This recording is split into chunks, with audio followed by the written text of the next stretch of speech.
오늘 다 같이 보실 하나님의 말씀 시편 4편 1절에서 8절까지의 말씀입니다.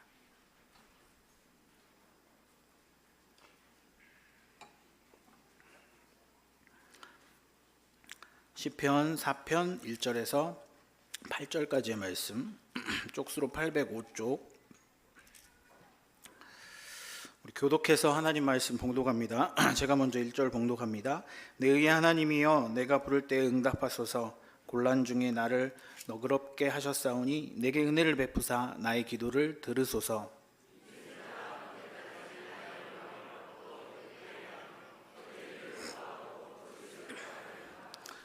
여호와께서 자기를 위하여 경건한 자를 택하신 줄 너희가 알지어다. 내가 그를 부를 때에 여호와께서 들으시리로다.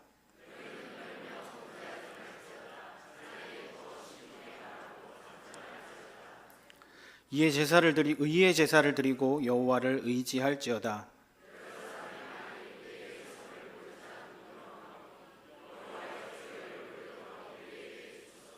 주께서 내 마음에 두신 기쁨은 그들의 곡식과 새 포도주가 풍성할 때보다 더하나이다. 내가 평안히 눕고 나를 안전히 살게 하시는 이는 오직 여호와 신이이다. 아멘. 여호와만 주시는 평안이라는 제목으로 하나님의 말씀 증거하려고 합니다. 여러분, 우리는 어떤 시대를 살고 있습니까? 무더운 시대를 살고 있죠. 진짜 더웠어요. 근데 우리가 살고 있는 이 시대를 어떻게 보면 물질 만능 시대라고 이야기를 하죠. 돈이면 다 해결되고, 돈만 가지면 모든 거 해결할 수 있고, 또 돈만 가지고 있으면 많은 힘을 가지고 있는 그런 시대라고 사람들은 이야기합니다. 그리고 정치인들 정치할 때, 또 투표할 때, 그리고 자기를 홍보할 때 제일 먼저 이야기하는 게 경제 살리겠다고 이야기합니다.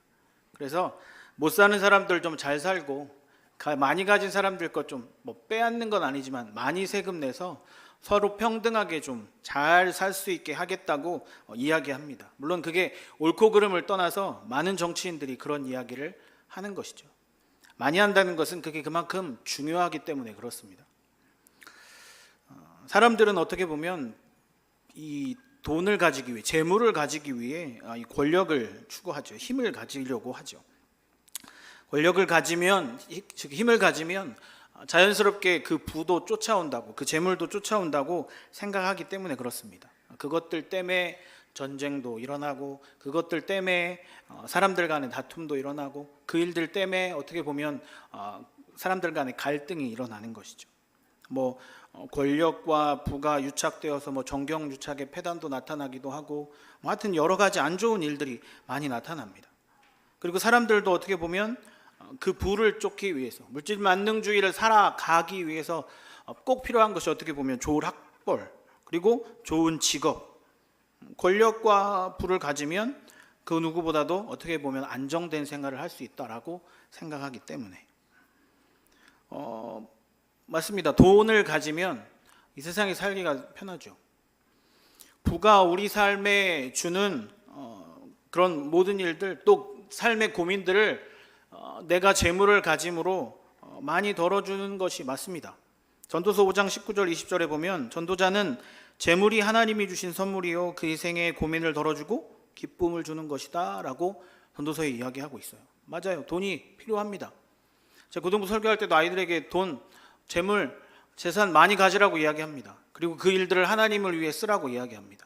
부자 되라고 이야기합니다. 공부 잘해서 좋은 직업 가져서 부자 되라고 이야기합니다. 그리고 하나님을 위해서 쓰라고 또다시 이야기하는 것이죠.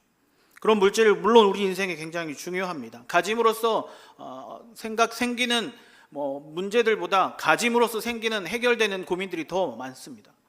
그렇다는 것이죠. 요즘 세상이 그래요. 물론 그 물질이 우리 인생에 중요하지만 그 물질로 사람의 경중이나 사람의 일들을 판단할 수는 없습니다. 그 사람이 돈을 많이 가졌다 그래서 그 사람이 의롭고 성실한 사람이냐? 그렇다고 판단할 수 없는 것이죠. 비약을 해서 이야기한다면 평생 열심히 진짜 땀을 흘리면서 어느 누구보다도 더 열심히 일했다고 판단하는 사람들이 있다면, 그 사람이 많은 돈을 벌지 않았다면 그러면 그 사람에게는 선한 사람이 아니고 나쁜 사람입니까? 그렇지 않다라는 것이죠. 이 부가 삶의 기준이 될 순 없다라는 것을 이야기하는 것이죠. 오늘 본문에서 이 부와 권력이 아니라, 이 부와 권력을 통해 주시는 평안이 아니라 하나님이 나에게 주시는, 오늘 설교의 제목처럼 하나님만이 나에게 주시는 평안에 대해서 즉 이야기를 해보려고 합니다. 그것이 진짜 어떻게 보면 우리가 예수 그리스도를 믿고 예수 그리스도를 알며 아까 찬양하셨던 것처럼 사랑하는, 또 내가 진정으로 따라 살아가야 할 예수 그리스도를 믿는 것이 예수 그리스도부터 나오는 평안이다라는 것을 우리가 알 수 있는 것이죠. 내가 아는 예수 그리스도라는 것입니다. 그렇다면 평안은 여러분 어디서부터 시작이 될까요? 여러분 질문을 하나 들어보면 평안하십니까? 좀 다른 말로 바꿔보면 이 평안이라는 말이 성경에 나오는 말이니까 평화로우십니까? 이렇게 하면 이제 쉽게 대답을 못 하십니다. 왜? 금방 여기 들어오시기 전에 싸우고 오신 분들이나 이제 고등부를 하다 보면 아이들 이렇게 상담이라기보다는 이렇게 서로 이야기를 하다 보면 엄마 아빠가 교회 안 간다고 맨날 혼내요. 그렇게 이야기하는 친구들 많아요. 심지어는 어떤 친구는 엄마 아빠가 교회 갔다 오면 삼겹살 사줄게라고 이야기하는 친구들도 있다고 이야기를 하고요. 그만큼 그 삶 가운데, 그 일들 가운데 평화로우냐는 거죠. 평화. 옆에 계신 분들하고 인사를 해봅시다. 함께함이 축복입니다. 옆에 계셔주셔서 감사합니다. 한 번만 하셨죠? 돌아가서 다시. 함께함이 축복입니다. 옆에 계셔주셔서 감사합니다. 왜 이 인사를 하냐면 여러분 평안은요 누군가와 함께하는 것이 평안이라는 것이죠. 그런데 그 누군가가 누구입니까? 그 누군가가 오늘 다윗이 이야기하는 것은 하나님이라고 이야기를 합니다. 평안은요 하나님의 임재하심을 통해 시작되는 거예요. 그 하나님이 나와 함께 하시지 않으시면 평안할 수 없습니다. 아까 물질만능주의 이야기할 때 돈을 가짐으로 내가 권력도 가졌고 힘도 가졌고 생각하는 사람들은 돈이 기준이기 때문에 그 돈을 가짐으로 평안한 거예요. 그 기준이 다르기 때문에. 그런데 예수님을 믿는, 예수님을 아는, 그 사랑하는 예수님을 아는 우리들은 하나님과 함께함으로, 그걸 이제 조금 어려운 말로 해보면 하나님의 임재하심으로, 즉 나에게 하나님이 임재하심으로 우리는 평안하다 이야기할 수 있는 것이죠. 저희 가족들이요 여행을 가거나 식당을 가거나 이제 외부로 나가게 되면 이제 아이들이 갑자기 화장실을 찾습니다. 엄마 나 심하려. 그럼 처음에는요 어렸을 때는 이 자기 그 욕구를 해결을 해야 되니까 엄마든 아빠든 같이만 가면 화장실을 갈 수 있는 거예요. 쉬마려 하면 엄마든 아빠든 일어나서 같이 가면 갔어요.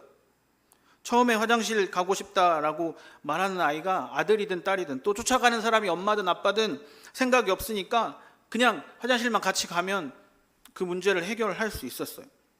그런데 얘네들이 조금 크고 생각이 자라게 되니까 초등학생이 되고 나서부터는 딸은 아빠를 찾겠습니까? 엄마를 찾겠습니까?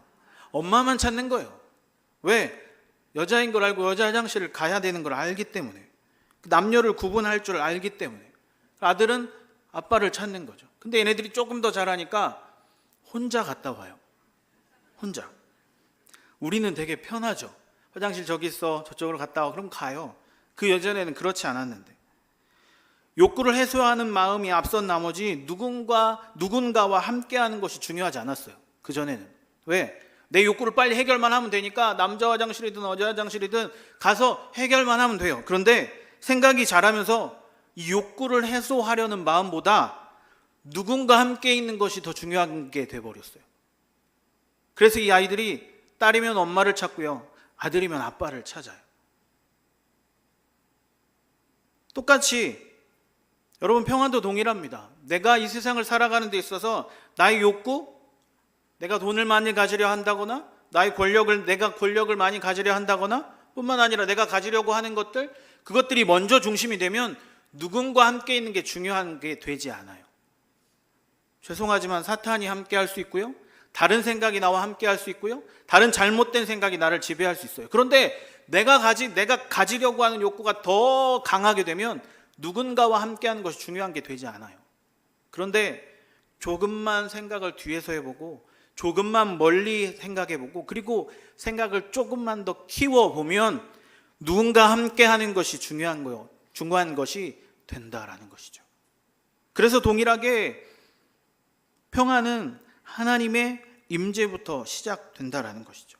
나의 문제가 크게 보이면 내가 어디 있든지 누구와 함께 있는 것, 그것이 중요하게 되지 않아요. 왜? 문제가 크게 보이니까.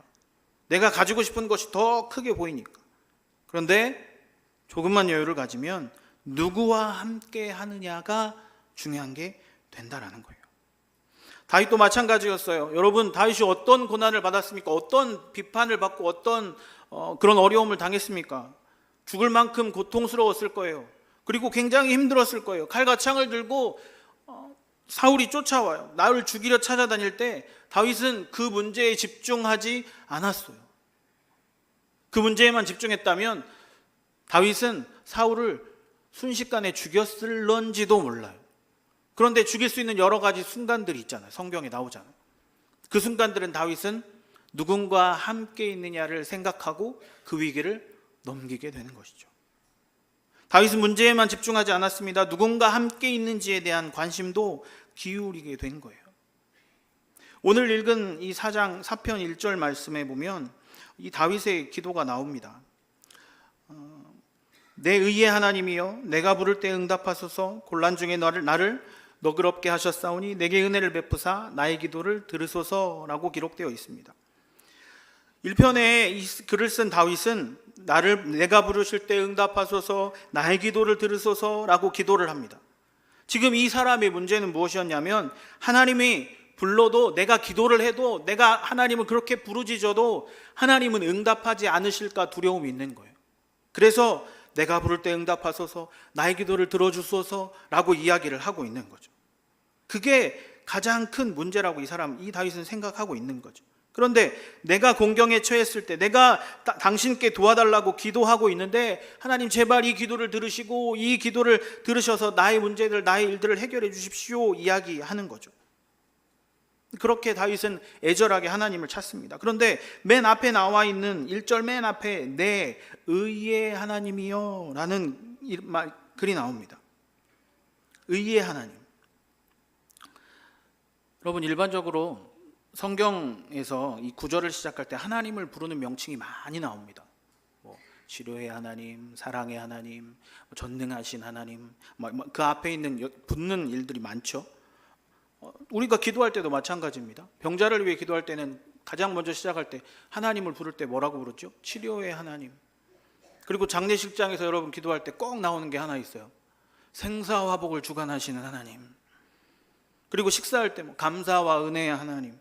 그리고 이제 가장 쉽게 할 수 있는 것이 사랑의 하나님. 근데 오늘 이 다윗의 고백의 1절에 보면 내 의의 하나님이라고 되어 있습니다. 그러면 여기서 우리가 짐작할 수 있는 것은 이 다윗이 처한 환경이 그런 거예요.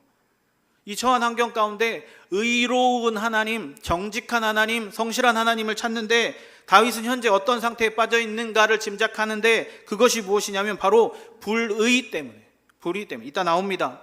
불의 때문에 불의를 당하고 있기 때문에 불의에 빠져 있기 때문에 하나님이 제발 정의롭게 회복시켜 주시고 하나님 내가 이런 의의 하나님에게 기도를 드리오니 하나님 제발 이 불의를 없애주시고 나에게 정의롭게 인도해 주십시오 라고 다윗은 이야기하고 있는 것이죠. 불의 가운데 빠져 있어요. 그리고 모함을 받고 있고 오해를 받고 있다는 것이죠. 그러면서 다윗은 오해를 받고 있는 사람들에 대해 이야기합니다. 2절, 우리 2절 다 같이 한번 읽어보겠습니다. 2절 시작.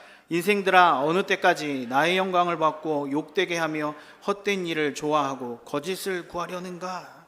인생들아, 이 단어를 제각하면 남자의 아들들이라는 뜻입니다. 인생들아, 남자의 아들들은요, 남자의 아들들 뭐라고 표현할 수 있냐면 힘을 많이 가진 사람들. 그때 당시 힘을 가진 사람들, 아까 말씀드린 권력층, 지배자들, 리더들, 그런 사람들을 의미하는 거예요. 이런 일들, 다윗이 불의 가운데 빠져 있는데 이 불의를 주도하고 있는 사람들이 바로 권력을 가진 사람들이라는 거예요. 힘이 있는 사람들. 근데 그런 사람들이 어떤 일을 행하고 있냐면 나의 영광을 바꾸어 욕되게 하며 그 다음 헛된 일을 좋아하고 그 다음 거짓을 구하고 있는 사람들이에요. 이 세 가지 잘못을 하고 있는 권력자들에게 다윗은 하나님 앞에 내가 이들에게 고통을 당하고 고난을 당하고 어려움을 당하고 있으니 하나님 제발 좀 살려주십시오 라고 이야기하고 있는 것이죠. 모욕하고 좋지 않은 일을 당하고 옳지 않은 일을 좋아하고 틀린 일을 즐겨하는 일들, 그리고 거짓말하는 사람들, 그 사람이 바로 권력층이라는 겁니다. 그러면서 하나님은 이 사람들에게 고통당한 다윗을 구해내고 또 그들에게 평안을 주기 위해서 하나님 여러 가지 방법으로 그들에게 경고하시면서 다윗이 기도하는 그 기도의 내용 가운데 하나님의 바람을 이야기해 주고 계세요. 그게 바로 3절입니다. 여호와께서 자기를 위하여 경건한 자를 택하신 줄을 너희가 알지어다. 그때 당시에 이스라엘 백성들은 하나님이 나타나서 그들을 구할 거라는 걸 알고 있었어요. 그리고 그 일들을 행할 사람들을 찾고 택한다는 사실을 이스라엘 백성들은 알고 있었어요. 그래서 다윗이 기도할 때 여호와여 자기를 위하여 경건한 자들을 택하신 줄 너희는 알지어다. 즉 하나님이 이 땅 가운데 일하실 자들을 택할 텐데 너희 그렇게 잘못 살고 불의를 행하고 거짓을 행하면 너희 택함 받지 못해. 그럼 어떻게 해야 돼? 하나님이 알려주신 이대로 행하면 돼. 그러면서 다윗은 사람들에게 또 기도를 하면서 이렇게 되기를 소망하는 마음으로 세 가지를 이야기하고 있습니다. 첫 번째는 무엇이냐면 범죄하지 말라는 거예요. 범죄하지 말. 권력자들의 습관대로 행하지 말라는 거예요.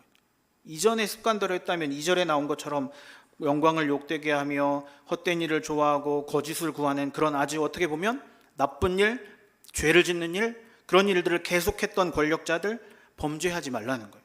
벗어나지 말라는 거예요. 4절에 나옵니다. 너희는 떨며 범죄하지 말지어다. 그러면서 두 번째는 뭐냐면 마음으로 잠잠하라. 권력자들에겐 습관이 있었죠. 거짓을 행할 수 있는 습관이 있었고 헛된 일을 좋아하는 아주 좋은 나쁜 습관이 있었어요. 근데 그런 습관들이 불의 습관들을 떠오를 때마다 실행에 옮기지 말라는 거예요. 마음으로만 먹어 그것을 사그러뜨리라는 거예요. 마음 먹은 대로 행하지 말라는 거예요. 마음 먹은 대로 행하면 잘못된 것임을 알기 때문에, 그리고 그 마음으로 잠잠하여 불의의 습관을 누그러뜨리라 라는 것을 이야기하고 있는 것이죠. 그러면서 3절, 5절에 나오는 세 번째가 의의 제사를 드리고 여호와를 의지하라. 5절 마지막에 중요한 구절이 나오는데 바로 그 여호와를 의지하라, 하나님과 함께 하라라고 다윗은 이야기하고 있는 거죠. 사람들은 앞에선 인도자들과 권력자들에게 묻습니다. 그럼 누가 선을 보여줄 수 있습니까? 누가 우리 이 삶 가운데 내가 이렇게 행하고 이렇게 잘못 살고 이렇게 잘못 행하고 있는데 생각하고 있는데 그러면 내가 어떠한 선을 쫓아야 합니까? 사람들은 묻습니다. 여러분 지금도 우리 사람들, 우리 세상에 사는 시민들이, 사람들이 우리 교회들에게 물어요. 진리가 파괴되고 어느 것이 진짜인지 모르고 진짜 어느 것이 옳고 그른 일들이 판단되어지지 않는 이 시대에 그러면 우리는 어떻게 살아야 하지요? 사람들은 교회에게 물어요. 그리고 교인들이라 하면 착하게 살고 정직하게 살아야 하면 성실하게 살아야 한다는 것 잘 알아요. 그런데 교회들이 지금 무너지고 있고 예수를 믿는 사람이라고 이야기하는 사람이 더 어떻게 보면 뻔뻔하게 잘못을 행하고 있지 않나요? 사람들은 우리에게 묻는 거예요. 누가 우리에게 선을 보여줄 수 있습니까? 우리는 무엇을 따라 살아가야 합니까? 우리에게 선을 보여주고 있습니까? 이 변해가는 세상 가운데 우리는 무엇을 믿고 살아가야 합니까? 그러면 여러분 그런 질문을 받았을 때 우리는 어떻게 대답해야 합니까? 나를 믿으라고 이야기합니까? 교회를 믿으라고 이야기합니까? 교회는 세상이 추구하는 것과 다름을 전해야 돼요. 아까 말씀드렸죠. 지금 우리 시대는 물질 만능주의, 또 돈으로 모든 것이 해결될 수 있다라는 믿음을 가지고 살아가는 사람들이에요. 그런 시대예요. 힘, 재물, 권력, 그런 것을 통해 살아간다라고 믿는 사람들이에요. 물론 우리 모두도 그 시대를 살아가고 있는 사람들이 모여 교회를 이루었지만 삶의 기준이 물질이 아닌 하나님의 뜻에 순종하는 것, 하나님의 삶에 순종하는 것, 말씀처럼 하나님의 임재를 기다리는 것, 그것이 바로 믿는 자들로서 지켜야 할 이 세상의 선이라는 것입니다. 그런데 중요한 것 한 가지가 있어요. 그것을 믿어야 되는 건 여러분 알아요. 잘 알죠. 예수 그리스도가 우리에게 보여주신 일들 물론 잘 알죠. 선을 행해야죠. 착한 일 해야죠. 그런데 그런 물질이 아닌 예수 그리스도께 순종하는 일, 여러분 가장 중요한 것은 눈에 보이지 않아요. 물질은 내 눈에 보여요. 여러분 지갑에 지금 뒷주머니에 꽂아 있는 지갑을 열면 내가 얼마를 가져왔는지 알 수 있어요. 그리고 만능인 카드가 있잖아요. 긁으면 되잖아요. 카드 없으면 아무것도 못 하잖아요.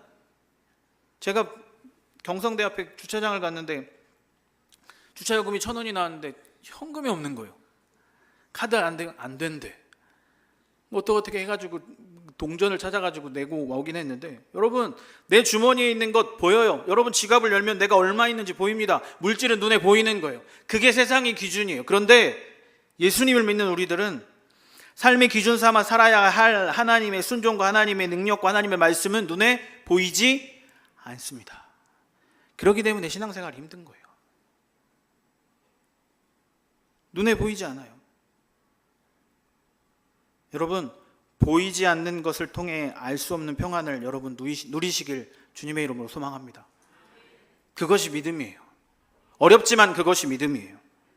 그것이 오늘 설교의 제목인 하나님만이 나에게 주시는 평안이라는 거죠.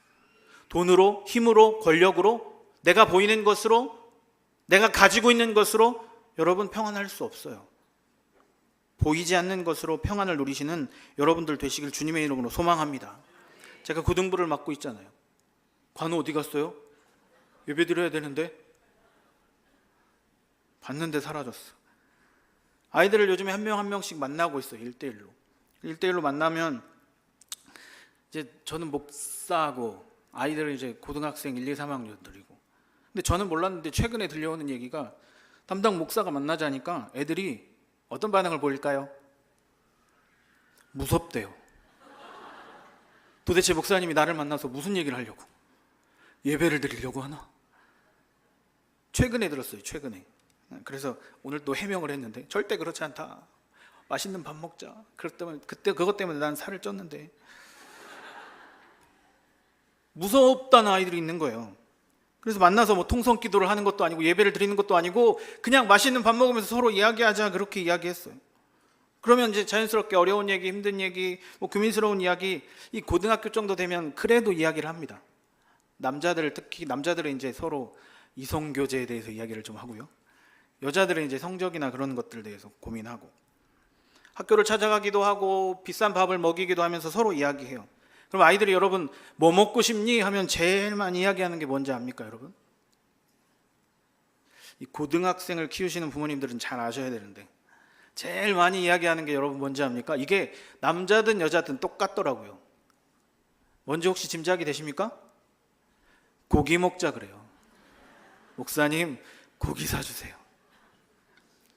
심지어는 우리 임원들 6명이 고기를 먹으러 갔는데 얘네들은 모이기만 하면 고기 먹재. 그래서 도저히 감당이 안 돼가지고 무한리필집을 갔습니다. 저까지 7명이 갔는데요, 몇 인분 먹었는지 혹시 아십니까? 30인분 먹었어요. 전 조금 먹었어요. 대전에서 사역할 때 찬양팀이 그때도 한 찬양팀이 5명 정도를 갔는데 공깃밥 무한리필집을 갔어요. 감자탕집이었는데 공깃밥 몇 공기 먹은 줄 여러분 아십니까? 40공기 먹었어요. 근데 되게 신기한 게 저희가 갔다 온 그 다음 날부터 그 집은 공깃밥 무한리필을 뗐습니다. 그래서 다시 가서 저희가 물어봤어요. 저희 때문에 그러시죠? 주인 아저씨가 맞대. 실제 있었던 일이에요. 진짜 잘 먹었어요. 그 친구 중에 드럼 치는 친구가 키가 190에 몸무게가 120kg. 걔가 한 10공기 먹은 것 같아요. 하여튼 굉장히 굶주려 있는 아이들입니다. 보실 때마다 맛있는 거 많이 사주고. 그럼 자연스럽게 이 아이들을 만나면 얘기해요. 서로 이야기하고 제 이야기하기도 하고 아이들 이야기하기도 하고. 아무리 여러분 생각해 보세요. 아무리 얘기를 하지 않는 사람이라, 고등학생이라고 할지라도 고딩들이라 할지라도 저하고 1대1 있으면 자연스럽게 얘기가 됩니다. 할 수밖에 없어요. 왜? 나 혼자 얘기 안 하니까. 그럼 그 친구들이 이제 무슨 얘기를 하냐면 자기의 관심 있는 분야를 이야기하는 거예요. 공부 때문에 고민인 친구들은 성적 이야기예요. 그리고 아까 말씀드렸죠. 남자들 연애하고 있는 친구들은 여자친구 이야기합니다. 어떻게 해야 돼요, 목사님? 싸웠는데 어떻게 해야 돼요? 관계에 문제 있는 아이들은 조금 그런 이야기지만 부모님 이야기해요. 그리고 학교에서 친구의 문제 있는 이야기, 아이들 친구 이야기합니다. 그래서 이런저런 이야기 하게 돼요. 그리고 또 신앙의 문제에 있는 아이들도 있어요. 하나님과의 관계, 어떤 아이를 만나면 목사님 기도응답은 어떻게 받을 수 있어요? 그런 얘기들 하고 방언은 어떻게 해야 됩니까? 그런 문제들 질문해요. 관심이 있기 때문에. 고등부 한 절반, 한 60% 정도를 제가 1대1로 만난 것 같은데 이 아이들의 대화를 하면서 느끼는 공통점 하나가 있어요. 남자든 여자든 대화를 하면서 느끼는 공통점 하나. 이 아이들은요, 지금 현재의 문제라고 생각하는 그 커다란 문제의 덩어리, 고민하고 생각하고 어려워하고 질문하고 해결해 가려고 하는 이 문제들이요, 이 문제들이 시간이 지나면 자연스럽게 해결이 되는 건데 걔네들은 그것 때문에 고민하고 있어요. 물론 그것을 해결해주고 기도로 해결해야 하는 것들이 우리의 숙제이긴 한데 시간이 지나면 자연스럽게 해결이 되는 문제들이에요. 10년쯤 가서 뒤돌아보면 너무 작고 웃으면서 이야기할 수 있는 문제들인데 그것 때문에 밤새 잠도 못 자고 심지어 저한테 전화하는 친구들도 있어요. 그거 아주 작은 문제. 근데 그 아이들에게는 그게 큰 거예요. 고민이 되고 어렵고 힘들고 생각하다가 목사님이나 선생님에게 질문하고. 이 영혼들은요, 아주 그들에게는 큰 문제이지만 우리가 대로 보면 아주 작은 문제에 온 힘을 쏟아가며 고민하고 있어요. 학교 어디를 가야 할까? 친구는 어떻게 만나야 할까? 여러분, 고등학교 친구들, 물론 중학생도 그렇겠지만 학교에서 친구의 관계 때문에 어려워하는 친구들이 굉장히 많습니다. 목사님, 관계는 어떻게 해야 돼요? 해답을 줄 수는 없지만 권유는 하잖아요. 기도해봐, 함께 해봐, 내가 찾아가 줄까? 학교는 또 오지 말라 그래. 학교를 찾아가고 싶은데. 굉장히 고민하고 있어요. 그래서 작년 여름에 여러분 제주도 갔다 왔잖아요. 저희 고등부 수련회. 왜 갔는 줄 여러분 지금에서야 얘기할 수 있는데 너무 힘들어하는 거예요, 애들이. 지치고 피곤하고 쉬고 싶고. 그래서 제주도 간 거예요. 그래서 그때 나눈 이야기가 바로 이 평안에 대한 이야기예요. 너희들 평안하니? 아무도 대답 못합니다. 그럼 평화롭니? 아무도 대답 못해요. 내 눈앞에 있는 것 때문에 고민하고 있어요. 내 눈에 보이는 것들 때문에 고민하고 심각하게 생각해요. 오늘 말씀에도 7절에 그 이야기가 나옵니다. 주께서 내 마음에 두신 기쁨은 그들이 곡식과 새 포도주가 보다 더 풍성할 때보다 더 하나이다. 즉 내 눈앞에 보이는 것은 새로운 곡식이고 새 포도주예요. 그것 때문에 기뻐하고 감사하고 그것 때문에 내가 가진 것들 때문에 그럴 수도 있겠지만 하나님은 그것보다 더 위에 있는 것을 7절 앞에 주께서 내 마음에 두신 기쁨. 근데 이것은 보이지 않잖아요. 보이지 않아요. 주께서 여러분에게 주신 기쁨 다 보여주실 수 있으세요? 없잖아요. 보이지 않아요. 요한복음 14장 27절에 여러분 평안은 너희에게 끼치노니 곧 나의 평안을 너희에게 주노라. 내가 마음에 너희에게 주는 것은 세상이 주는 것과 같지 아니하니라. 너희는 마음에 근심하지 말고 두려워하지 말라. 세상과 다른 것 주신다 그랬어요. 근데 그 다른 것 진짜 달라요. 세상이 주는 것은 보이는데 하나님이 주시는 것은 보이지 않아요. 다른 거예요. 여러분, 이 시대를 살아가는 우리가 오늘 말씀 가운데 하나님이 주시는 평안을 누리기 위해서는 보이지 않는 하나님을 믿는 것이 중요해요. 그리고 그 하나님과 함께 하는 것이 중요한 거예요. 여러분, 세상 사람들이 짓는 죄 어떻습니까? 눈에 보이는 것 때문에 그래요. 욕심 때문에 그 죄가 시작됐죠. 야고보서 1장 15절 욕심이 잉태한 즉 죄를 낳고 죄가 장성한 즉 사망을 낳느니라. 죄는요, 마음먹은 대로 헤맸기 때문에 그래요. 제가 제자훈련 중에 아이들에게 이렇게 물어봤어요. 자, 이 시간 다 같이 눈을 감아봅시다. 눈을 감았어요. 내가 만약에 투명 인간이 되었다고 생각해 봅시다. 그럼 아이들이 막 이제 생각을 해요. 그러면 자, 투명 인간이 지금 되었어. 제일 먼저 뭘 하고 싶어? 그랬더니 제일 먼저 하나이가 백화점 가서 가장 비싼 옷을 입어보고 싶대. 하나이는 몰래 김해공항 가서 비행기 타고 멀리 해외여행을 가고 싶대. 어떤 사람은, 어떤 아이는 연예인을 쫓아가서 연예인 집에 들어가 보고 싶대. 지금 세 가지 말씀드렸는데요. 여러분, 세 가지 다 보인다면 범죄 행위예요. 죄잖아요. 내가 하고 싶은 대로 행하면 그게 죄가 될 수밖에 없어요. 여러분도 생각해 보세요. 만약에 내가 지금 눈을 감았다 떴는데 투명인간이야. 그럼 여러분 가장 먼저 뭘 하고 싶으십니까? 우리가 마음먹은 대로 행하면 바로 그게 죄예요. 하나님의 임재 가운데, 하나님의 불의 가운데 빠진 이 다윗은 다윗에게 하나님은 평안을 주시길 원했고 평안을 다윗은 구했어요. 그런데 마음먹은 대로 눈에 보이는 대로 행하는 것이 아닌 7절에 나오죠. 주께서 내 마음에 두신 그 기쁨을 다윗은 원했던 것이죠. 이전엔 어땠습니까? 권력자들은 죄를 행했고 잘못된 것을 구했고 거짓이 그들의 습관이 되었어요. 그들은 범죄 행위를 행했다는 거예요. 그런데 다윗은 그 모든 일들은 그들은 잘못된 것이고 하나님이 너희를 택할 때 이런 것들을 택하실 건데 너희에게 분명히 나타나는 평안이 우리에게도 또 나에게도 동일하게 있기를 소망하면서 이야기하는 거죠. 내 눈에 보이는 곡식과 새 포도주가 아니라 하나님이 내 눈에 보이지 않지만 나에게 주신 기쁨을 더 소중하게 여긴다. 결론은 하나님은 우리에게 평안을 주셨습니다. 아멘이십니까? 아멘이십니까? 그것을 주신 것은 바로 내 마음이에요. 내 마음. 내 눈에 이러한 커다란 덩어리로 나한테 주신 게 아니에요. 하나님은 평안을 나에게 주셨는데, 구원을 나에게 주셨는데, 복음을 선물로 주셨는데 그것은 보이지 않는 내 마음에 쑥 넣어 주셨어요. 그것은 보이지 않아요. 로마서 10장에 보면 사람이 마음으로 믿어 의에 이르고 입으로 시인하여 구원에 이른다 그랬어요.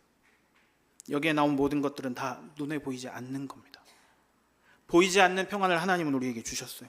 시작은 어디입니까? 바로 마음에서 시작되는 거예요. 지금 불의 가운데 있는 다윗은 세상의 권력자들의 거짓과 모욕 때문에 힘들어했어요. 자신의 욕심, 재산, 자리, 물질, 돈. 하지만 그런 사람들에게 다윗은 소리치는 거예요. 너희는 기억하라. 내가 부르짖을 때 하나님은 선을 행하실 것을 찾을 것인데, 선을 행하는 자들을 찾을 것인데, 그리고 그들에게 평안을 주실 것인데 그것은 눈에 보이지 않는 것이다 라고 이야기하고 있는 것이죠. 근데 그것을 믿으면 어느 누구보다도 더 많이, 더 가득히, 더 많이 우리 마음 가운데 채워주실 줄 믿습니다. 이 고백이 여러분들의 고백이 되시길 주님의 이름으로 기도합니다. 내 마음에 하나님이 평안을 주셨습니까? 아멘. 보이지 않는 평안을 내가 받았고 그 평안을 믿는 여러분들이 되시길 주님의 이름으로 소망합니다.